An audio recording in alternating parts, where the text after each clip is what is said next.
Good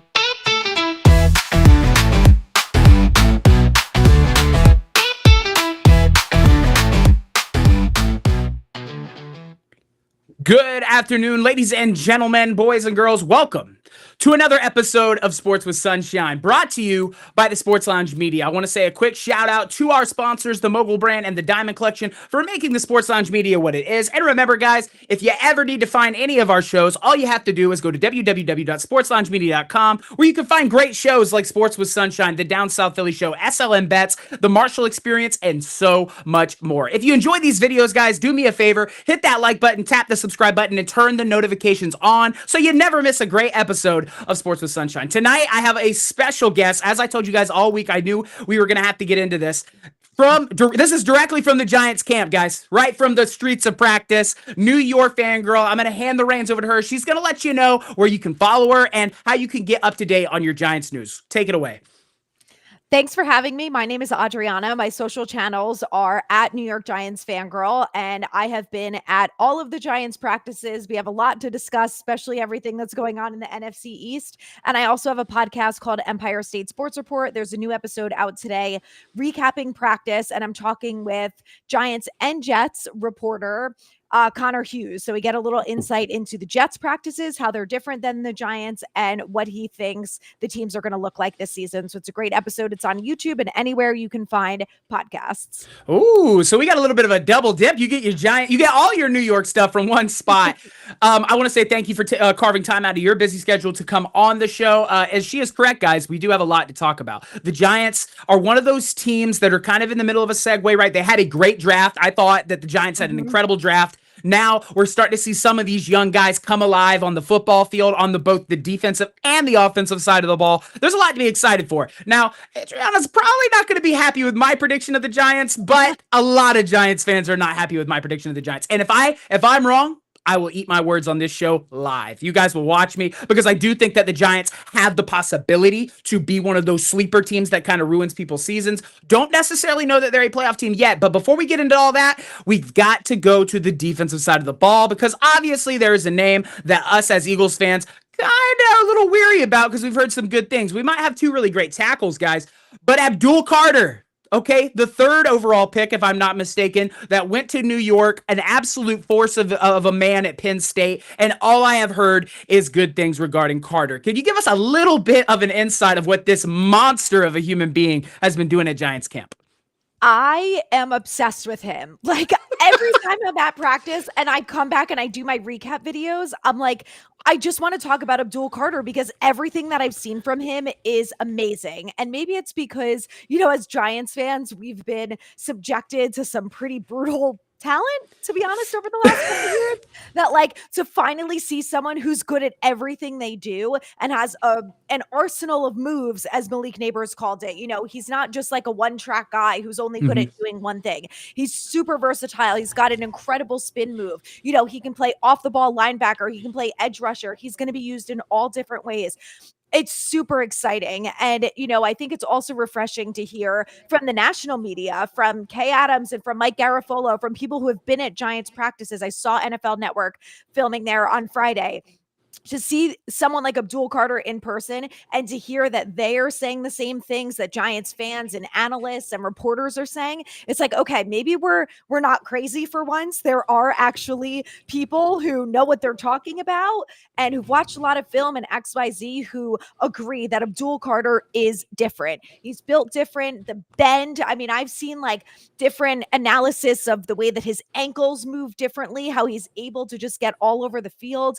And he really is just going to be a difference maker. And I cannot wait to see him actually line up against other teams during football season. He's going to be so fun to watch. And he's just electric. He's one of those guys who's got a good energy, good attitude. He's super excited to be here. And, he's confident because he knows that he's a good football player, but he's also humble. He knows that he hasn't done anything yet at the NFL level, and he has a lot to prove being the third overall pick. So I love everything about him. And, I was one of those people who week 17, when all of a sudden they're beating the Colts, I'm like, no, they're there goes Cam Ward. There goes the number 1 overall pick. I'm like, I hate you guys. You're supposed to be losing. And now I'm like, well, we got Abdul Carter, so I'm good. I'm thrilled. Yeah, no, I think that she hits the nail on the head, guys. It's been a really long time since the Giants have had a defender that has come into New York and could be a difference maker. Sexy Dexy's the last guy that I can really think of off the top of my head that just made an instant impact as soon as he touched the football field on the defensive side of the ball. So now you have Abdul Carter, right? He's an off-ball, or now is he an off-ball guy, or do you think he's going to primarily play the edge position in this New York defense?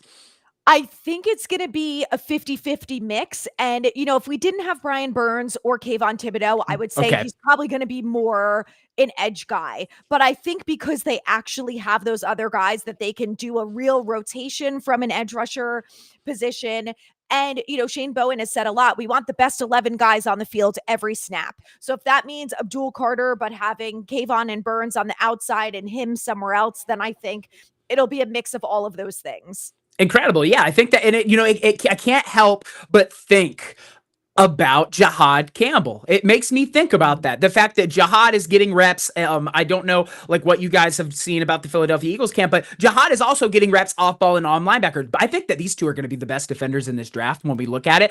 I was when the draft was going on, I was like, surely the Browns don't pass up on a Abdul Carter. Like I was like, surely they don't. And by the time he made it past 2, I was like, oh my God, he's going to be a Giant. And I was like, no way the Giants messed this up. There's just no way. And oh my God. I was sitting there and I was like, I will never forgive you, Joe Shane, if you screw this up. And I'm like, it's the easiest answer, right? It's like, keep it simple, stupid. Like, don't do anything different. But we're all like traumatized Giants fans who are like, we've seen this go wrong so many times. Please do not mess it up. Right. And I mean, to me, it's the long-term answer. Now, is Abdul Carter going to equate to a better offense off the rip, more points, blah, blah, blah, like the exciting stuff? No. But from a football fan, we are football fans. And you knew as soon as Abdul Carter's name came off the board, you said, that's the future of this Giants defense right there off the board. Now he's going to get time to come in. He's going to get immediate reps, right? I mean, you look at what the Giants have. They have such a deep defensive line unit that he's going to get immediate reps at off-ball linebacker, which is going to be so good for him. I think that when we look at Abdul Carter, I'm so excited to play him as an adversary, not necessarily because I want to see him in our backfield. That's going to piss me off once or twice. But when I see the talent level in the NFC East, he really just raises the bar for this Giants defensive line. And I think a lot of people are underselling how good this front four. Talk about this front four rotation and what it could mean for the Giants competition in the NFC East. I think it's going to be the difference maker. And, I agree with you where I'm like, I'm not sold. I think if the Giants had an easier schedule, I'd be like, they could definitely make the playoffs. But the schedule's so tough. And I'm also scarred from thinking the team's going to be good. And then they go out there on Sundays and they suck. So, I'm optimistic that they will be better this year. I think the biggest reason why they're going to be better is because of the defense. And I think the defense is going to do enough to keep them in games. It's up to the offense to score more than 1 touchdown a game, which I think under Russ Wilson, they're capable of doing. But, I think the beauty of adding in someone like Abdul Carter is that you have so many options. So you have the benefit of saying, okay, well, we can put Burns and Thibodeau on the outside and we can have Abdul Carter as the linebacker. Plus you've still got Dexter Lawrence, or you can say, Kayvon's not doing what he needs to do, or he needs a break this time. We're going to let Burns and Abdul Carter rush the passer. We're going to give Kayvon a break, and we're going to keep Dexter Lawrence out there with Roy Robertson Harris, who are going to be able to stop the run, who are going to be able to get to the quarterback. So I think the biggest thing is that they're going to have versatility from a talent perspective. And I've given the Giants defensive coordinator, Shane Bowen, I gave him a lot of crap last year, which to be fair, he deserved. Rightfully so. Yeah. But this year, I'm optimistic that because he's got more talent in the front with Abdul Carter, a healthy Dexter Lawrence, a healthy Brian Burns, plus you've got veterans in the safety and the cornerback perspective, spots, which they didn't have last year. I'm optimistic that he's got more talent. We're going to see a different defense this year. And I've seen a bit of that at camp. We've seen more blitzing. We've seen more rotations from the pass rusher. We've seen different schemes than we saw from this defense last year. So I think that's the benefit of bringing in a guy like Abdul Carter. Plus you already have Dexter Lawrence, who's the best nose tackle in the league. Mm-hmm. And then you've got Yeah. Burns, who, I think is a bit underrated. And I think, unfortunately has just been on 2 really bad football teams, but is a good football player. And I really, really hope that Kayvon Thibodeau, the work he did this offseason, taking up wrestling, is really going to help him take it to the next level this year. And he's going to be able to get more sacks than he was able to get last year. Right. Yeah. No. And I completely agree with you. And not even talking like that. So, guys, that an inside look of what the defensive line is going to do for this Giants team, it's going to make them more competitive. If people are walking into the season, Eagles fans, I'm talking to you. Cowboys fans, I'm talking to you. Commanders fans, I'm talking to you. If you're walking into this season thinking that you're getting the 2023 Giants, you're going to be sadly mistaken. This front four is going to be deadly. They've added weapons in the secondary, specifically at safety. Loved the pickup of old boy from Miami. Why can I not think of his name? Help me out. Javon Holland. Thank you, Javon Holland. Excited to see what Javon Holland's going to bring. He's a physical safety, a downhill hitter. I think he's going to help in run support, which the Giants desperately needed a year ago. This is going to be a whole different team. And like, as an Eagles fan, obviously we love the rivalry. So I'm excited to see what team the Giants field. We're going to see the Giants in the first 7 weeks, guys. Okay, Philly, we're going to see them twice before the week 10. So excited to see what this Giants team can be defensively. It's like she said, the front four is going to be nasty between Burns, Dexter, Abdul. You've got Thibodeau, who's now healthy. He's not battling any more injuries. So I'm excited. This is going to be a lot of fun, specifically for Eagles fans, as now instead of just being like, oh, we're just going to walk into New York and get a dub. Now we're having to say, okay, how are we going to move the football in this front four, right? And if they can buy some time for the offense to be better, I see no reason as to why this is not going to equate to more wins. I felt like the Giants, out of everybody in the NFC East, I'm taking my Eagles cap off, chat. Don't roast me. Out of everybody in the NFC East, I feel like the Giants got the best, got significantly better than everybody else in the NFC East. Thought they added a lot of key pieces. They added depth. The linebacker unit is now ready to come into its own. Now it's just all down to coaching and execution. Yeah. And I feel the same way, and there's so many Giants fans who are like, oh, we're going to go 0-2 against the Commanders and the Cowboys week 1 and week 2. And I'm like, listen, the Giants in the last couple of years have been atrocious at home. So maybe it's a good thing that they're starting away, and last year they kept it pretty close against the Commanders. And look, the Cowboys, unfortunately, like the Eagles, have had our number for a while, but I think the Cowboys added Pickens. Yes, but obviously the issue with Micah Parsons, I think Pickens is going to be a nuisance in that locker room. They've got a new head coach. And I just think that, Dak Prescott, I think unfortunately is towards the second half of his career now. There's no more room for him to go up. I think we've seen the best of him. Like, there's no real potential there. We know what Dak Prescott is. And I think our front four, I hope, is going to be able to challenge him and stop him a little bit this year. But the same thing with the Commanders. I think Jaden Daniels is incredibly talented. He's an amazing quarterback. But look at what else is going on over there. Those two teams specifically have a hell of a lot of distractions going on. Forget about the fact that, they've got guys coming off injury. And I don't think the Commanders did a lot this offseason to their defense. There's questions around the run game in Dallas. So, I'm like, why can't we go in there and beat them? Why can't we? Hey, and if you're not a real competitive fan, if you're not thinking that way, if you're not like, you know what, why not us? Why can't we have a defensive line that's reshaped? We have weapons in the secondary. Why we have Russell Wilson. Russell Wilson is going to be better than Danny Dimes. And that's a great segue into the next conversation that we're going to have. And that's in regards to this Giants offense, guys. The Giants offense, I'm interested to see, and we'll talk about Jaxson Dart. Obviously, he had a slow start at camp. He's a rookie. We can't expect the moon from him. But you've got Russell Wilson. Malik Nabers has, from all accounts that I have heard, been an absolute problem at camp. He was a problem a year ago in the regular season. The offensive line is obviously the big question mark for me because I'm excited for the stable of running backs they got. Cam Scatabo is going to be a great utility guy. Tyrone Tracy has already proven to you he can be an every down back. The big question mark for me is that offensive line. Can it stay healthy? You've got Andrews back, right? I believe he plays left tackle. The interior of the offensive line's not bad. It's that right tackle position. So let's talk a little bit about this new look Giants offense. Yeah, so Andrew Thomas is still on the pup list. So as of right Ooh. now, they have James Hudson, who they brought in this offseason, who used to play for the Browns, but was more of a backup. He's their swing tackle guy. They signed him to a 2-year deal. And, maybe it's because I'm scarred from Evan Neal or whatnot, but I didn't have high hopes for James Hudson. And I have to say that I've been impressed with him. Is he Andrew Thomas? No. Is he going to be close to as good as Andrew Thomas? No. But if you've been watching the Giants and you know what has happened at left tackle since Andrew Thomas has gone down the last 2 years, it has been ugly. Joshua Ezeudu is not a left tackle, and the Giants have forced him into that position, and he has been horrible at it. So now at least you have a guy who's been getting a shit ton of left tackle snaps. He's been the starting left tackle at camp every single day, and he's actually done a pretty good job. Again, he's not Andrew Thomas, but he's capable of being a left tackle. He's getting the reps. He's getting the continuity factor by playing with the same offensive lineman every day. He's learning the offense under Carmen Brasillo. Brasillo's a pretty good coach.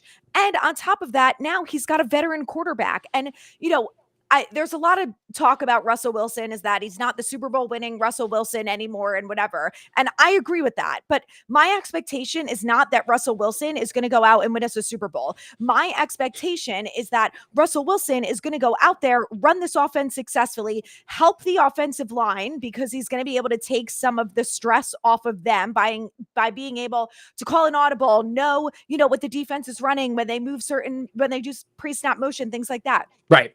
And, he's going to be able to throw the ball down the field. Russell Wilson is a much better quarterback than any quarterback that these Giants fans have watched for the last 6 years. And since Eli. Right. That's all it comes down to. We have watched some really bad quarterback play. And again, Russell Wilson is not going to be the best in the NFC East. He's not going to be, one of the best quarterbacks, but he's going to be enough to run this offense successfully, which is not something that we've had. So I think by him being a veteran, having the experience and confidence that he does in the NFL, I think that's going to help out the offensive line a lot. We've got Jermaine Illuminor back at right tackle, who was here last year, who did a nice job. You've got James Hudson, who is like this close to fighting with Brian Burns and Thibodeau every single day at practice. He's got edge. He's super tough. Brian Dable said it's even hard to make him smile because he's so focused on business. And I like that about him. I appreciate that he's tough. I think he's going to be hard to get to go down. And, if we can't see Andrew Thomas, I feel like at least we've got someone who's got the experience at left tackle who week 1 is going to be able to go out there and know what he's doing and protect Russ's blind side. So, obviously there's still a concern about it. JMS has been up and down, and, he got blown up by Carter at camp, but so has literally everyone. So he's not alone on that.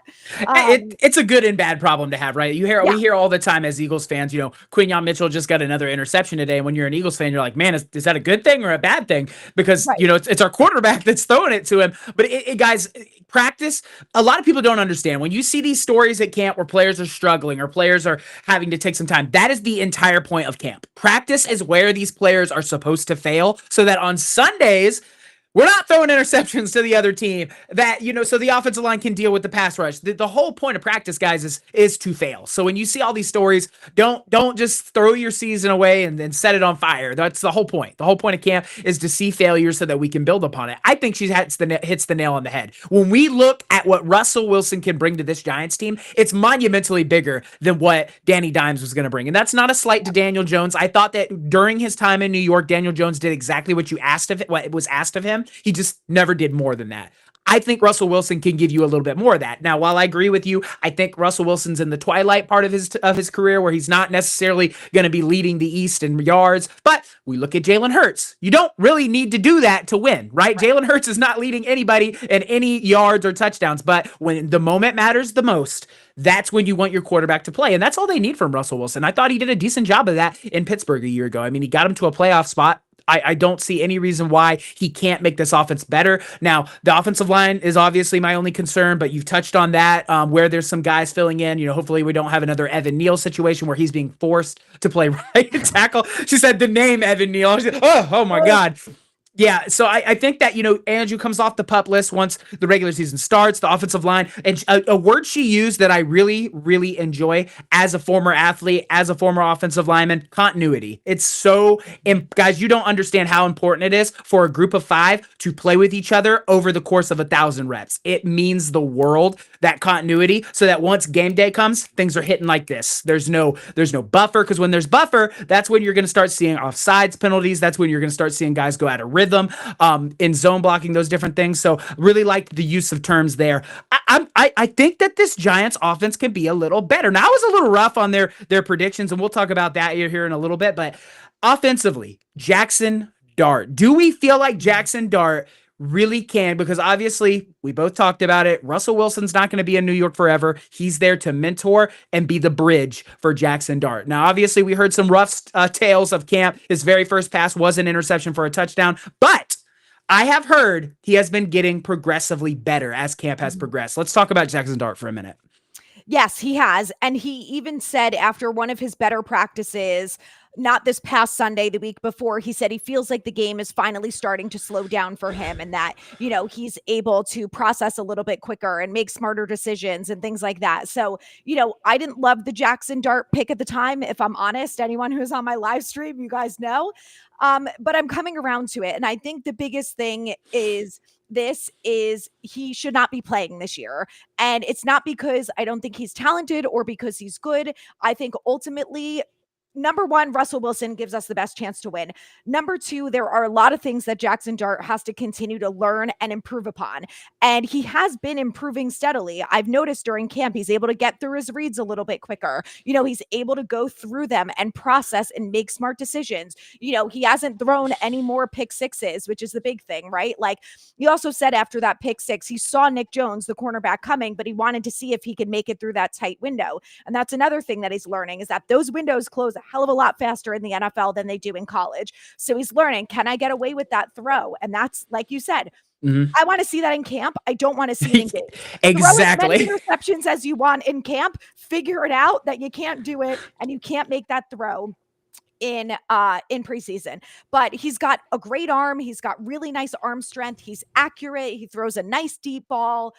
He knows how to slide, which is great. That was one of my concerns, is that, right, after years with Daniel Jones, he's still trucking people over after multiple neck injuries.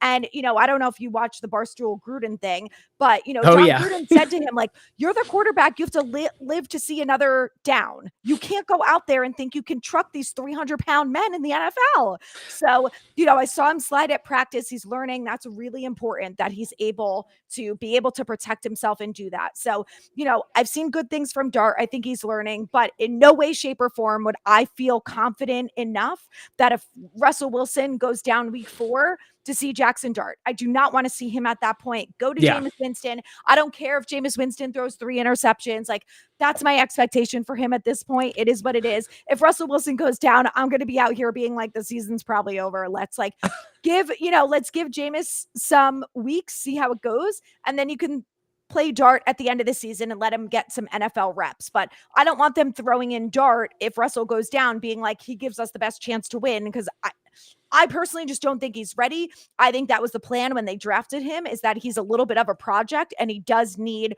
the time. And just because he's improving during camp is great, but it doesn't mean that he's ready to be an NFL starter at this point. So right, I want to see him sit a little bit longer, but I will say I'm optimistic based on the fact that I've seen him improve on some things already that I was worried about. And I know some people had the same worries that I did, the processing and the being able, to go through your reads and make smart decisions being some of them. So I think he's on the right path, just definitely needs more time. I would agree with you. I think that she hits the nail on the head, right, guys? You don't want this young guy to just be thrust into the spotlight right off the rip, because then that's going to cause him to make a lot of mistakes. It might hurt his confidence moving forward as a quarterback. I agree. I think that Russell Wilson or Jameis Winston gives the Giants offense the best opportunity to operate at an efficient clip. So I'm with you. I wasn't big on the Jaxson Dart. Like, they took Jaxson Dart. You guys did. And I was kind of like, it doesn't move the needle for me. But I think that with the right coaching and the right tutelage, he could end up being really great. Giants fans are probably a little bit scarred when it comes to quarterback as well. It just, they haven't been hitting as of late. So it's one of those things where you're just kind of like, well, if he works out, great. If not, we've got to get this thing figured out. And I think that Russell Wilson does give you guys the best opportunity to be competitive now, which is what every fan wants. No fan wants to hear we're in a rebuild year. Ask the Jets. Ask the Browns, ask these different teams that seem to be in rebuild years every single year. It makes a good point about the sliding. A lot of these young quarterbacks think that they can come in. You look at Jaxson Dart's film from his time at Ole Miss. He was kind of a gunslinger. He liked to kind of go all over the place. He wanted, and that comment that you had made about him wanting to try to see if he could fit the football in that window, he did a lot of that in college. That kind of worried me. I was like, you got to kind of figure out your limits, but it's good that he is figuring them out in practice and not in an NFL game. But the sliding thing is so important. I think we need to see more out of that, out of Jaden Daniels this coming year, because Jaden Daniels isn't the biggest guy. And if he continues to try to do all that stuff, there is a good chance that he's going to get absolutely laid out too. And, it can happen at any point. We look at Jalen Hurts. Jalen Hurts isn't huge on his ability to, it's not the first thing that he's looking to do is a scramble, but when he does, he's effective at doing it, but he gets down and slides. And even when he does that, we see in the Washington game, you get popped, you have a concussion, that's it. It's a wrap. It can happen that quickly. So I think that that's another good point to bring up. I think I'm in the same boat as my friend here. I'm not all the way in on the boat of Jaxson Dart, but he has a ways to go to learn, guys. He's got a ways to go to learn. He's young. Give him some time.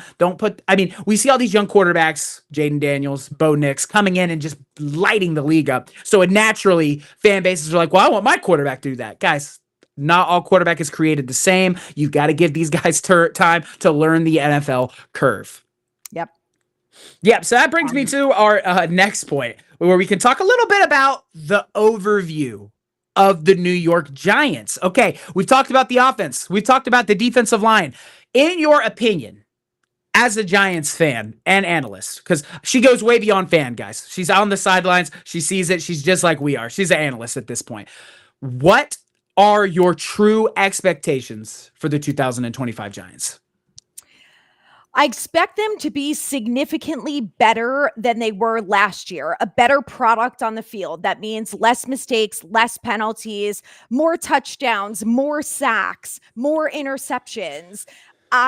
Because the schedule is so hard, I think that if the main people stay healthy, like Russell Wilson, Dexter Lawrence, Andrew Thomas, and Brian Burns, if those are the type of guys that stay healthy, then I think the team is capable of 8 wins.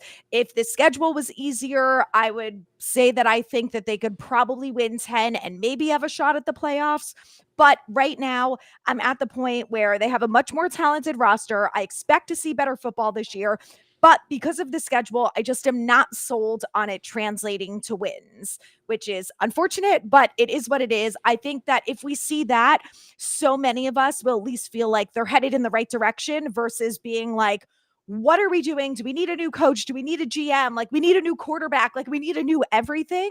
So I feel like if we can get to that point where there's a lot of progress and more wins, everyone will feel like, okay, we're getting there. And I already feel like 2026 is going to be the upswing for the Giants. I hope it's Jaxson Dart too, but one thing at a time here.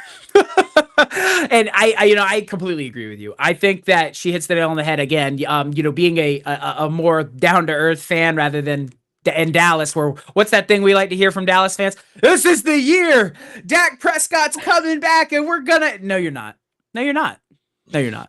You come on.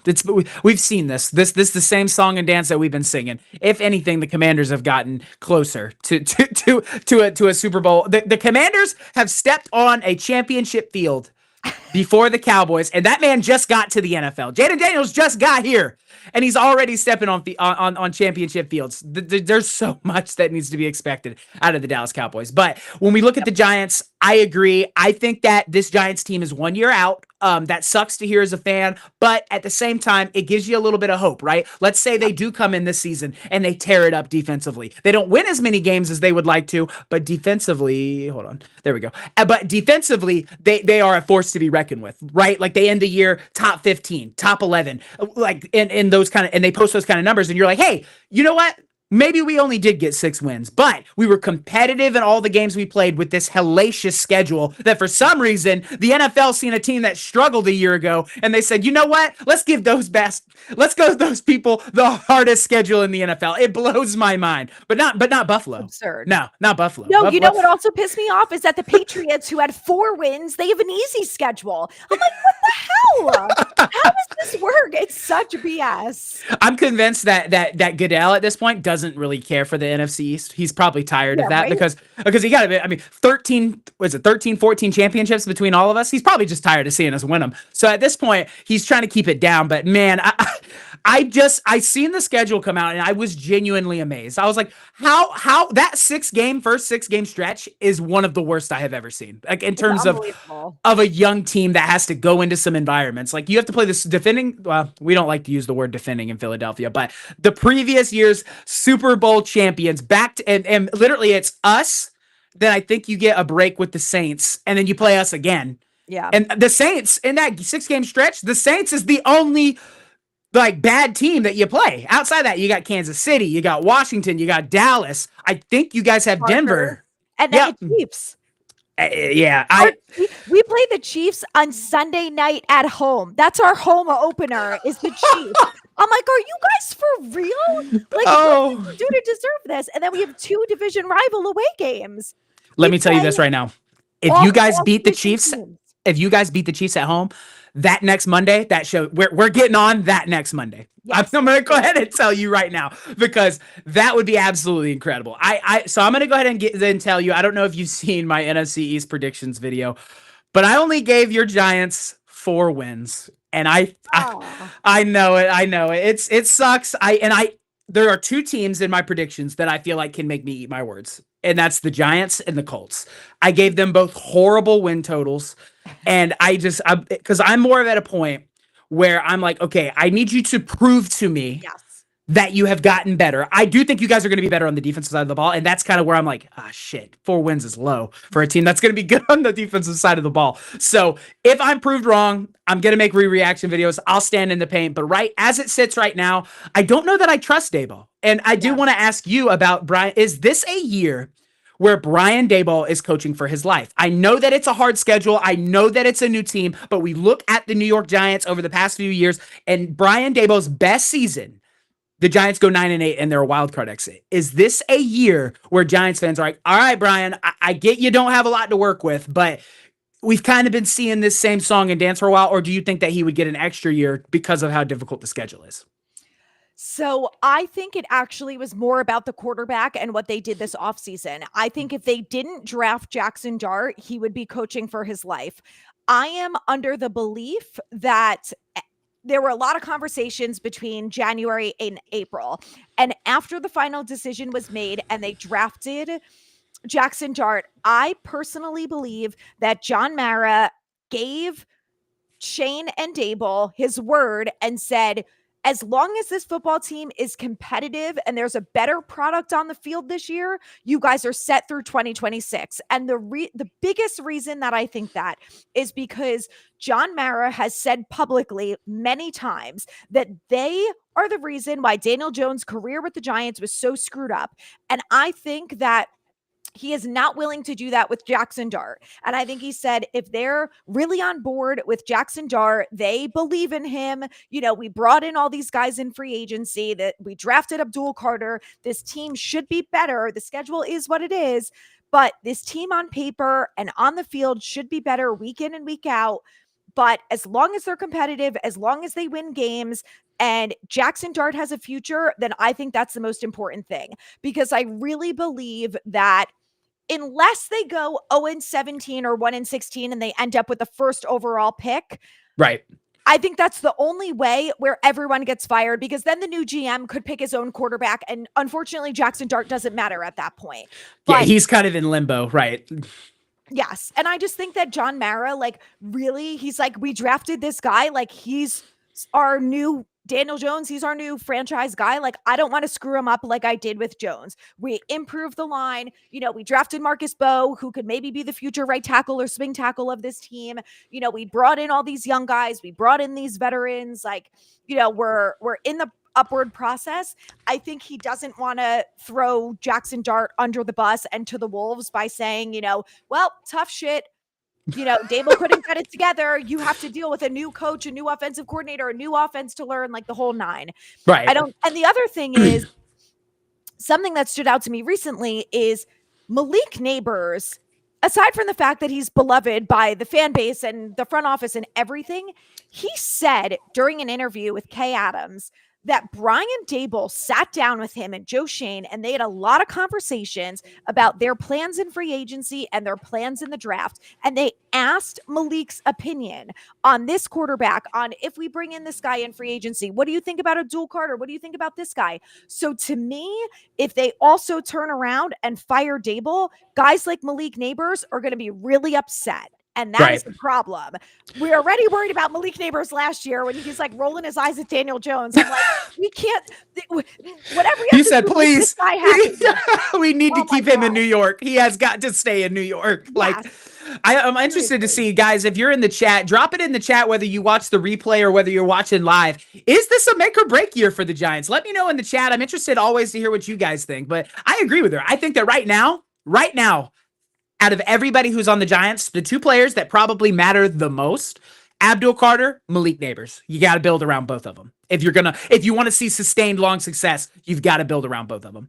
Yes. And if those two specifically have a really good year this year and they win 6 or 7 games, those are Schoen and Dable's draft picks. So you're not going to turn around and say to Joe Schoen, well, Abdul Carter wins Defensive Rookie of the Year, or Malik Nabers has 1,400 yards and they're, this close to winning more games or whatever. You can't turn around to him and be like, you're out of here. Right. Because where are those guys going to go? Right. Like if he's gone, who's not to say that Malik Nabers says, all right, you know what? Peace out. It's been nice, but now I'm going to go test and find a different team. So like, I see the point of view there. Yeah. I cannot have a scenario where Malik Nabers does what Micah Parsons is doing. And I think Micah Parsons is I'm on Micah Parsons' side. Right. I mean, he's in the right. Alice. Jerry Jones is an idiot. I hope he lives till he's 300 years old. Like, as a Giants fan, I'm like, keep going, Jerry. Keep digging your hole. Do it. Keep doing your thing, baby. I love it. But I'm like, I'm with Micah Parsons. Like, he's so disrespectful to him. He does it every year. He did it to CD. He did it to Dak. Like, the whole thing. It's so disrespectful and rude that I'm on Micah's side. But I'm like, that can't happen to Malik Nabers. And I also think that John Mara, after everything that happened with Saquon, is like, we are not letting Malik Nabers walk out of the building. Like, right. Like, no, from now. Because you literally can't. Like, at that point, the owner's going to be like, look, bro, we can't let 2 franchise guys walk to other teams and find success. And as she says, Jerry Jones, if you find this, if you're sitting in your nice little rocking chair, you're doing a hell of a job, baby. Don't stop. Don't listen to the naysayers. Stop listening to what people are telling you. You're doing a great job in Dallas. No, in all seriousness, Michael Parsons is considered a top 5 edge in the league. I don't understand how he's not being prioritized as an athlete for them. So, and then to come to practice and to take public shots at these guys, what did that accomplish for you? Like that, as much shit as I talk about New York, none of their guys do that. They all keep their head down and they work and they're like, you know what? We're going to work through this. We're going to get back to what Giants football was. Not when you go to Jerry's world. According to Jerry and Dak, they should be competing for a Super Bowl next season. And I'm like, Dak, what? Like, you can't be serious. There's no way that you can really, like, in your heart believe that. And I get as an athlete, like, you've got to believe that you have a chance. But when you look at that football team, there's no way you look at all that dysfunction and you're like, we should be competing for Super Bowls right now. It's been 30 years, Dak. Right. You haven't even been close. And then we got, now we have the wave of Washington, I like to call it. The wave of Washington. We've got all these guys coming out of the woodworks talking about, now we're back, baby. We're in the conversation. Pump the brakes. Calm down. One day at a time. It's been a year. Let's not crown Jaden Daniels. Okay, let's not crown him before his time. So how about you sign your stud wide receiver who, I like Debo. He went to my college. I was hoping that the Giants brought him in at some point, but like, Debo has an injury history. It's his first year on the roster. He's learning the offense, the whole thing. Like, if God forbid Debo goes down and you don't re-sign McLaurin, what are you guys doing? Yeah, What it's kind like, of offense are you running without McLaurin? He's like half the reason why they even won as many games as they did last year. Like, I just don't know what they're thinking. Joseph, my Cowboys guy, says it makes no sense. It shouldn't have gone this far. Guys, that's I Dallas fans agree. that are fed up with it. They're fed up with it. And then my man down south, God bless Jerry Jones. Amen. But I agree. I don't understand. Terry McLaurin is another one of those names. If Terry McLaurin is not a Commander next year, Adriana, I'm not going to lie to you. That does a lot for me in terms of what the Commanders offense can be, because now we're going to see Debo by himself. We've seen that before, guys. We've read that play before. Go back to the Niners and watch him try to do it all by himself. It doesn't happen. It doesn't work, right? You still got Zach Ertz. I understand that, but Zach Ertz is starting to get to that point in his career too, where he's not going to be an every down, like throw to him 350 times a year guy. Like you've got to understand that Terry McLaurin is a vital part to what the Commanders are trying to do. And they didn't get any better defensively. So they're going to have to do what the Cincinnati Bengals do and win shootouts. They're going to have to. They didn't prioritize defense like Philadelphia did, like New York is doing. Even Dallas. Like, I like what Dallas did in some areas. I thought they did a better job than the Commanders did in free agency, but I don't know that they moved the needle. I don't know that they did enough for me to say, you know what, they're going to be better at stopping the run, and that's going to help the offense. But I look at New York, and the only reason I gave New York 4 wins, guys, and every one of you know it, you watch my video, is because I just haven't seen it yet. Yeah. Once I see it, I'm going to be like, you know what? New York at 2, baby. Call it a day. Like, it's just until I see it, that's why I'm going to put New York at 4. But, I'm excited for what this team can be, for what the NFC East as a whole is going to look like. I want you to tell me what your ranking is. I don't think I've seen your ranking of the NFC East yet. So I still have the Eagles winning the division, unfortunately. I just think the reality is they're the most talented of all 4 teams in the NFC East. And I think it'll be the first time since 2004 that they have a repeat NFC East winner. Correct. I mean, unless something really goes wrong, I think that's most likely to happen. The thing is, I had it being the Commanders, the Giants, and then Dallas, because I just don't have any faith in Dallas. They have a new coach. There's a whole lot of reasons. But now if the Commanders don't bring back Terry McLaurin, I don't think they drafted a young wide receiver. So, like, who are you looking at as your wide receiver to replace him if they decide not to sign him or he decides he wants to sit? Like, I don't know who's filling in there, and I think that's a huge problem. But I'll probably still stick with the Commanders 2, Giants 3. I just think the Giants are going to do enough to beat out Dallas this year. Ooh, a Dallas fan. She's firing shots. She said, we're not getting swept by nobody this season. The Giants are going to be competitive everywhere. And I do think that because you look a year ago, the Giants were in dogfights with some of the divisional guys. Now, obviously, Philadelphia we are firmly in our window right now. So like, it's a little different in that case, but I don't think that what we seen a year ago is going to happen. I don't think we're going to march into the Met or into MetLife and drop 40 points and beat them 40-6. I think this is going to be more of a game where Eagles fans have to be like, oh, a little hairy coming into the third quarter. You know what I mean? So I think that, I hope so. I'm about to say, right, if you're a Giants fan, you're hoping and praying. But I agree with you. I do think that the Philadelphia Eagles are going to go back-to-back for the first time. Since 2004, it was the Eagles that did it last. It's really hard to do, guys. The NFC East is usually extremely competitive, which is a good thing for us as fans. Yeah. It means that we don't always, like, you look out into the AFC West, and it's just been the Kansas City Chiefs just dominating that division for however many years. Like, it's been 6 or 7 years that they've been the divisional winner. So like, I'm happier that our division is more competitive. I do think that I have the Giants last, but if they prove me wrong, God help me. They'll never be below 3 for me. Again, the Dallas will be firmly planted in that 4 spot if the Giants prove me wrong. And I do think that they have the defense to do it whenever I look at it. I think I might have to eat my words on that one, ladies and gentlemen. But I do want to say thank you to everybody that has come out tonight and that is supports Sports with Sunshine. I do want to give another quick shout out to our sponsors, the Mogul Brand and the Diamond Collection, for making the Sports Lounge Media what it is. And thank you to the Sports Lounge Media for powering Sports with Sunshine and making it the great show that it is. That allows me to have great guests like Adriana on. Am I saying that right? Yeah. All right, beautiful. Okay, cool. I hate mispronouncing people's names. Wanted to make sure I did. So thank you guys. If you enjoy these videos, I need you to like, subscribe, and share with your friends, guys. Drop in the comments your expectations, those kind of things.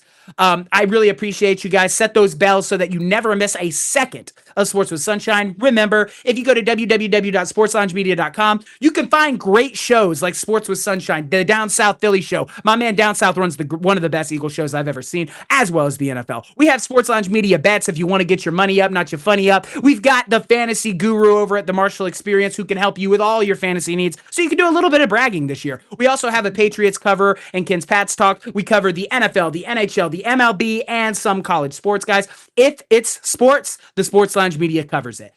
Adriana, thank you so much for dedicating almost an hour of your time with me tonight. This was a lot of fun. We're definitely going to have to revisit this I believe, week 6.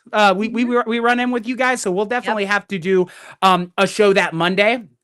That way we can kind of talk about some things, because I know that you have a little bit of a busy schedule. So I want to say thank you. Again, let the fans know where they can find you and your handles.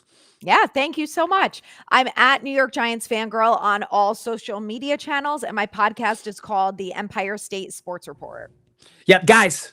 This is where I, as an Eagles fan and I, as an NFL fan, get my Giants news. So do me a favor. Hit the sub button. Follow all of our socials. Get in with the Giants camp early. Thank you guys so incredibly much for coming and hanging out, guys. I know that you could be doing anything else, but you decided to spend your time with us tonight here on a Monday. As for now, that's going to do it. But guys, have an incredible rest of your Monday night. I will see you guys on Friday. We're going to be talking a little bit more about the NFL and all the happenings. For now, it's goodbye and go Birds.